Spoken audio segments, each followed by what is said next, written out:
بسم اللہ الرحمن الرحیم۔ مومنوں کی ماں جناب رسول اللہ صلی اللہ علیہ وآلہ وسلم کی زوجہ محترمہ حضرت عائشہ رضی اللہ تعالیٰ عنہا پر جب منافقوں نے بہتان باندھے تو اللہ تعالیٰ نے ان کی شان میں سورہ نور نازل فرما دی۔ بہتان کے واقعے کی تفصیل مومنوں کی ماں حضرت عائشہ رضی اللہ تعالیٰ عنہا نے خود تفصیل سے بیان فرمائی۔ ہم نے اس واقعے کو سورہ نور کی تفسیر میں مولانا عبد الرحمن گیلانی رحمۃ اللہ علیہ کی تفسیر قرآن سے لیا ہے۔ سیدہ عائشہ رضی اللہ تعالیٰ عنہا اتنا بتلاتی ہیں کہ آپ صلی اللہ علیہ وآلہ وسلم کی عادت تھی کہ جب آپ سفر پر جاتے تو اپنی بیویوں کے نام قرآن ڈالتے۔ قرآن میں جس بیوی کے نام قرآن نکلتا اس سے آپ صلی اللہ علیہ وآلہ وسلم ساتھ لے جاتے۔ چنانچہ آپ صلی اللہ علیہ وآلہ وسلم نے ایک غزوہ بنی مستلق میں قرآن ڈالا جو میرے نام نکلا، بس میں آپ صلی اللہ علیہ وآلہ وسلم کے ساتھ روانہ ہو گئی، اور یہ واقعہ حجاب کا حکم نازل ہونے کے بعد کا ہے۔ میں ایک ہودیج میں سوار رہتی اور جب اترتی تو ہودیج سمیت اتار لی جاتی۔ ہم اسی طرح سفر کرتے رہے۔ جب آپ صلی اللہ علیہ وآلہ وسلم اس غزوہ سے فارغ ہوئے اور سفر سے لوٹے تو ہم لوگ مدینہ کے نزدیک آن پہنچے۔ ایک رات کوچ کا حکم ہوا۔ یہ حکم سن کر میں اٹھی اور پیدل چل کر لشکر سے پار نکل گئی۔ جب حاجت سے فارغ ہوئی تو لشکر کی طرف آنے لگی تو مجھے معلوم ہوا کہ ظفار کے نگینوں کا ہار جو میرے گلے میں تھا گر چکا ہے۔ میں اسے ڈھونڈنے لگی اور اسے ڈھونڈنے میں دیر لگ گئی۔ اتنے میں وہ لوگ جو میرا ہودج اٹھا کر اونٹ پر لادا کرتے تھے انہوں نے ہودج اٹھایا اور میرے اونٹ پر لاد دیا۔ وہ یہ سمجھ رہے تھے کہ میں ہودج میں موجود ہوں، کیونکہ اس زمانے میں عورتیں ہلکی پھلکی ہوتی تھیں پر گوشت اور بھاری بھرکم نہ ہوتی تھیں اور تھوڑا سا کھانا کھایا کرتی تھیں، لہذا ان لوگوں نے جب اٹھایا تو اس کے ہلکے پن کا کوئی خیال نہ آیا۔ میں ان دنوں ایک کمسن لڑکی تھی، خیر وہ اونٹ پر لاد کر چل دیے۔ لشکر کے روانہ ہونے کے بعد میرا ہار جو اونٹ کے نیچے آ گیا تھا مجھے مل گیا۔ میں اسے ٹھکانے کی طرف چلی گئی جہاں رات کو اترے تھے۔ دیکھا تو وہاں نہ کوئی پکارنے والا ہے اور نہ جواب دینے والا ہے، سب جا چکے ہیں۔ میں نے ارادہ کیا کہ اپنے ٹھکانے پر چلے جاؤں، کیونکہ میرا خیال تھا کہ جب وہ لوگ مجھے نہ پائیں گے تو اسی جگہ تلاش کرنے آئیں گے۔ میں وہاں بیٹھی رہی، نیند نے غلبہ کیا اور میں سو گئی۔ لشکر کے پیچھے پیچھے گرے پڑے سامان کی خبر رکھنے کے بعد صفوان بن معطل مقرر تھے۔ وہ پچھلی رات چلے اور صبح میرے ٹھکانے کے قریب پہنچے اور دور سے کسی انسان کو سوتے ہوئے دیکھا، پھر میرے قریب آئے تو مجھے پہچان لیا، کیونکہ حجاب کا حکم نازل ہونے سے پہلے انہوں نے مجھے دیکھا تھا۔ جب انہوں نے مجھے پہچان کر انا للہ و انا الیہ راجعون پڑھا تو میں بیدار ہو گئی اور میں اپنی چادر سے اپنا چہرہ ڈھانپ لیا۔ اللہ کی قسم انہوں نے مجھ سے کوئی بات کی نہ میں نے انا للہ و انا الیہ راجعون کے سوا کوئی بات سنی۔ انہوں نے اپنی سواری بٹھائی اور اس کا پاؤں اپنے ہاتھ سے دبائے رکھا تو میں اس پر سوار ہو گئی۔ وہ پیدل چلتے رہے اور اونٹنی کو چلاتے رہے تاکہ ہم لشکر سے اس وقت جا ملے جب وہ عین دوپہر کو گرمی کی شدت کی وجہ سے اترے ہوئے تھے، اور جن لوگوں کی قسمت میں تباہی لکھی تھی وہ تباہ ہوئے۔ اس تہمت کو سب سے زیادہ پھیلانے والا عبداللہ بن ابی ابن سلول رئیس منافقین تھا۔ خیر ہم لوگ مدینے پہنچے۔ وہاں پہنچ کر میں بیمار ہو گئی اور مہینہ بھر بیمار رہی۔ لوگ تہمت لگانے والوں کی باتوں کا چرچا کرتے رہے اور مجھے خبر تک نہ ہوئی۔ البتہ ایک بات سے مجھے وہم سا پیدا ہوا، وہ یہ تھی کہ آپ وہ مہربانی جو بیماری کی حالت میں مجھ پر ہوا کرتی تھی وہ اس بیماری میں نہیں تھی۔ آپ تشریف لاتے، السلام علیکم کہتے، پھر یہ پوچھ کر کہ اب طبیعت کیسی ہے چل دیتے۔ اس بات سے مجھے شک تو پڑتا مگر کسی بات کی خبر نہ تھی۔ بیماری سے کچھ افاقہ ہوا اور اب بھی کمزوری ہی تھی کہ مناسا کی طرف گئی۔ مستہ کی ماں سلمہ میرے ساتھ تھی۔ ہم لوگ ہر رات کو وہاں رفع حاجت کے جایا کرتے تھے۔ یہ اس وقت کی بات ہے جب اپنے گھروں کے نزدیک ہم بیت الخلاء نہیں بناتے تھے بلکہ اگلے زمانوں کے عربوں کی طرح رفع حاجت کے لیے جنگل میں جایا کرتے، کیونکہ گھروں کے قریب بیت الخلاء بنانے سے بدبو ہمیں تکلیف دیتی۔ خیر میں اور مستہ کی ماں جو ابو رحم بن عبد مناف کی بیٹی اور اس کی ماں سہر بن عامر کی بیٹی ابو بکر صدیق رضی اللہ تعالیٰ عنہ کی خالہ تھی، اس کا بیٹا مستہ تھا۔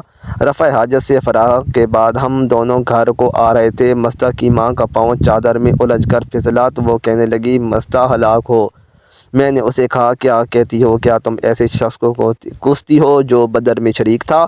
وہ کہنے لگی اے بھولی لڑکی، کیا تم نے کچھ بھی سنا جو وہ کہتا ہے؟ پوچھا کیا کہتا ہے؟ تب اس نے تہمت لگانے والوں کی باتیں مجھ سے بیان کی تو میری بیماری میں مزید اضافہ ہو گیا۔ جب میں گھر پہنچی تو رسول اللہ صلی اللہ علیہ وآلہ وسلم تشریف لائے اور سلام کے بعد پوچھا اب طبیعت کیسی ہے؟ میں نے کہا آپ مجھے اجازت دیجیے، میں اپنے والدین کے ہاں جانا چاہتی ہوں۔ میرا مطلب یہ تھا کہ اس خبر کی تحقیق کروں۔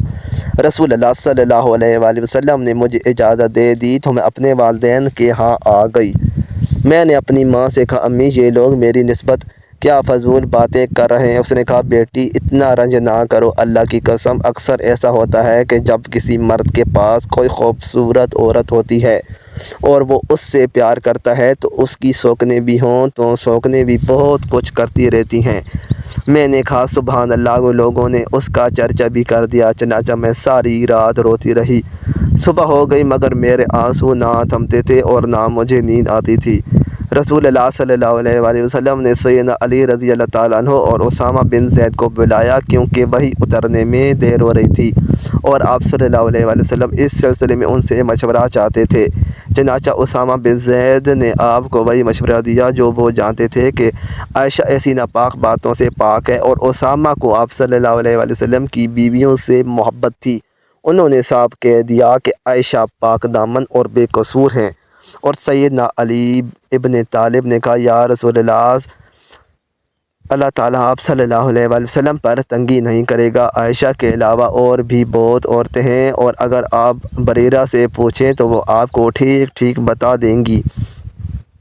چنانچہ آپ صلی اللہ علیہ وآلہ وسلم نے بریرہ کو بلایا اور اس سے پوچھا کیا تم نے کوئی ایسی بات بھی دیکھی ہے کہ عائشہ کے متعلق تمہیں کچھ شک ہو؟ بریرہ نے کہا اس کی قسم جس نے آپ صلی اللہ علیہ وآلہ وسلم کو حق کے ساتھ بھیجا، میں نے ایسی کوئی بات نہیں دیکھی۔ ہاں میں اس میں ایک بات دیکھتی ہوں اور اس سے چشم پوشی کر جاتی ہوں، اور وہ یہ کہ وہ ابھی کم سن بچی ہے، آٹا گوندھا پڑا چھوڑ کر سو جاتی ہے اور بکری آ کر آٹا کھا جاتی ہے۔ میرا وہ دن بھی رونے دھونے میں گزرا اور میں مسلسل 2 دن سے رو رہی تھی، نہ میرے آنسو تھمتے اور نہ نیند آتی۔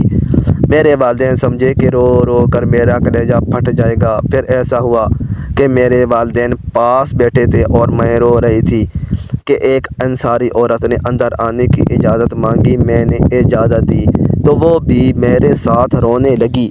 اسی حالت میں آپ صلی اللہ علیہ وآلہ وسلم تشریف لائے، سلام کیا، پھر بیٹھ گئے۔ اس سے پہلے جب سے مجھ پر تہمت لگی تھی آپ میرے پاس نہیں بیٹھے تھے۔ 1 مہینہ آپ انتظار کرتے رہے مگر وحی نہ آئی۔ آپ صلی اللہ علیہ وآلہ وسلم نے بیٹھ کر تشہد پڑھا، پھر فرمایا عائشہ مجھے تیری نسبت ایسی خبر آئی ہے، اگر پاک ہے تو اللہ تیری برات فرمائے گا، اور اگر واقعی تجھ سے قصور ہو گیا ہے تو اللہ سے اپنے قصور کی معافی چاہ اور توبہ کر، کیونکہ جب بندہ گناہ کا اقرار کرتا ہے پھر اللہ کے حضور توبہ کرتا ہے تو اللہ ان کے گناہ بخش دیتا ہے۔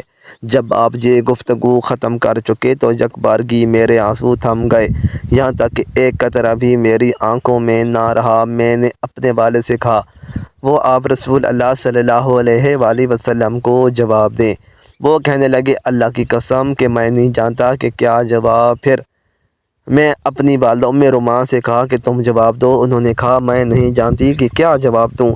آخر میں خود ہی جواب دینے لگی کہ میں ایک کمزور لڑکی تھی، قرآن مجھے زیادہ یاد نہ تھا۔ میں نے کہا اللہ کی قسم میں جانتی ہوں کہ یہ بات جو آپ لوگوں نے سنی ہے آپ کے دل میں جم گئی ہے۔ اگر میں گناہ کا انکار کروں اور اللہ جانتا ہے کہ میں نے گناہ نہیں کیا تو آپ لوگ مجھے سچا نہیں سمجھیں گے، اور اگر میں گناہ کا اقرار کر لوں اور اللہ جانتا ہے کہ میں اس سے پاک ہوں تو آپ لوگ مجھے سچا سمجھیں گے۔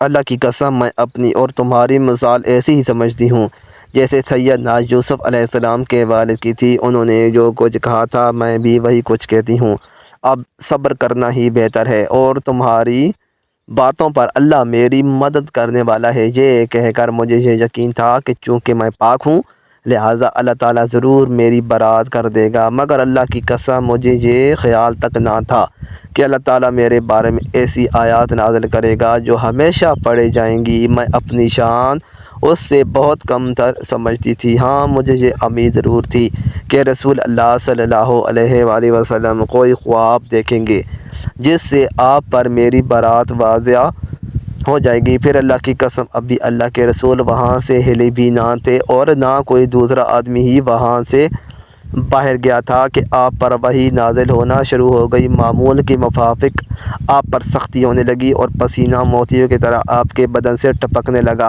حالانکہ وہ دن سردی کا دن تھا، مگر وحی اترنے میں ایسی ہی سختی ہوتی تھی۔ جب وحی ختم ہوئی تو آپ صلی اللہ علیہ وآلہ وسلم خوش تھے اور ہنس رہے تھے۔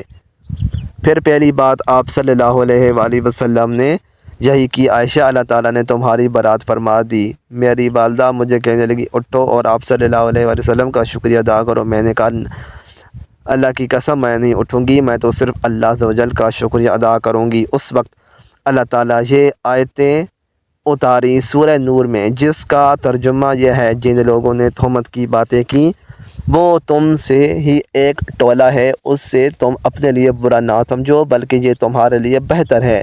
جس نے اس میں جتنا حصہ لیا اتنا ہی گناہ کمایا، اور ان میں سے جو اس تہمت کے بڑے حصے کا ذمہ دار بنا اس کے لیے عذاب عظیم ہے۔ جب تم نے یہ قصہ سنا تھا تو مومن مردوں اور عورتوں کے نے اپنے دل میں اچھی بات کیوں نہ سوچی اور یوں کیوں نہ کہہ دیا کہ یہ تو سرین بہتان ہے؟ پھر یہ تہمت لگانے والے اس پر 4 گواہ کیوں نہ لا سکے؟ پھر جب یہ گواہ نہیں لا سکے تو اللہ کے ہاں یہی جھوٹے ہیں، اور اگر تم پر دنیا اور آخرت میں اللہ کا فضل اور اس کی رحمت نہ ہوتی تو جن باتوں میں پڑ گئے تھے اس کی پاداش میں تمہیں عذاب عظیم آ لیتا۔ جب تم اپنی زبانوں سے اس بہتان کو اچھالتے تھے اور اپنے منہ سے وہ کہہ رہے تھے جس کے متعلق تمہیں علم نہ تھا اور تم اسے معمولی سمجھ رہے تھے، حالانکہ وہ اللہ تعالیٰ کے ہاں بہت بڑی تھی۔ اور جب تم نے یہ قصہ سنا تھا کہ تم نے یوں کیوں نہ کہہ دیا کہ ہم یہ نہیں کہ ایسی بات کریں تو پاک ہے، یہ تو بڑا بہتان ہے۔ اللہ تمہیں نصیحت کرتا ہے کہ اگر تم مومن ہو تو آئندہ کبھی ایسی حرکت نہ کرنا۔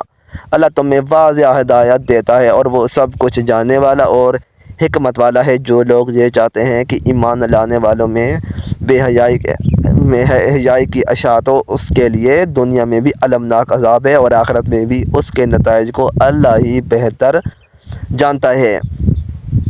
تم نہیں جانتے، اور اگر تم پر اللہ کا فضل اور اس کی رحمت نہ ہوتی تو برے نتائج نکلتے، اور اللہ یقیناً مہربان اور رحم کرنے والا ہے۔ جب یہ آیات اتری تو ابوبکر، جو محتاجی اور رشتے کی وجہ سے مستح کی مدد کرتے تھے، اس نے کہا اللہ کی قسم آئندہ میں مستح کو کچھ نہیں دیا کروں گا کیونکہ اس نے عائشہ کے متعلق ایسی باتیں کی ہیں۔ تب اللہ تعالیٰ نے سورہ نور کی یہ آیات نازل فرمائی: اور تم میں سے آسودہ حال لوگوں کو یہ قسم نہیں کھانا چاہیے کہ وہ قرابت داروں، مسکینوں اور اللہ کی راہ میں ہجرت کرنے والوں کو کچھ صدقہ وغیرہ نہیں دیں گے۔ انہیں چاہیے کہ وہ معاف کر دیں اور درگزر کر دیں۔ کیا تم پسند نہیں کرتے کہ اللہ تمہیں معاف کر دے؟ اور اللہ بخشنے والا اور رحم کرنے والا ہے۔ یہ آیات سن کر ابوبکر کہنے لگے اللہ کی قسم مجھے یہ پسند ہے کہ اللہ مجھے بخش دے۔ پھر مستح سے پہلے سا سلوک کرنے لگے اور کہا اللہ کی قسم جب تک مستح زندہ رہا میں یہ معمول بند نہ کروں گا۔ سیدہ عائشہ کہتی ہیں کہ اس تہمت کے زمانے میں آپ صلی اللہ علیہ وآلہ وسلم زینب بنت جحش ام المومنین سے میرا حال پوچھے تو تم عائشہ کو کیسی سمجھتی ہو اور تم نے کیا دیکھا ہے؟ تو انہوں نے کہا یا رسول اللہ صلی اللہ علیہ وآلہ وسلم، میں اپنے کان اور آنکھیں خوب احتیاط رکھتی ہوں، میں تو عائشہ کو اچھا سمجھتی ہوں۔ آپ صلی اللہ علیہ وآلہ وسلم کی بیوی میں زینب ہی میرے برابر کی تھیں، بڑھ چڑھ کر رہنا چاہتی تھیں۔ اللہ نے ان کی پرہیزگاری کی وجہ سے انہیں بچا لیا۔ اور ان کی بہن حمنہ بنت جحش اپنی بہن سے اس بارے میں جھگڑنے لگی تو جیسے دوسرے تہمت لگانے والے تباہ ہوئے وہ بھی تباہ ہوئی۔ میری بہنوں نے اپنی روحانی ماں کی زبان سے سارا واقعہ ملاحظہ کر لیا۔ اس سے جو سب سے بڑا سبق یہ ملتا ہے کہ وہ پاک دامن عورت کی عزت اللہ کے ہاں کیا بلند مقام ہے۔ اللہ کریم نے حضرت عائشہ رضی اللہ تعالیٰ عنہ کی شان میں سورہ نور نازل فرما دی۔ مزید اچھے ویڈیوز کے لیے چینل کو ضرور سبسکرائب کریں۔ شکریہ۔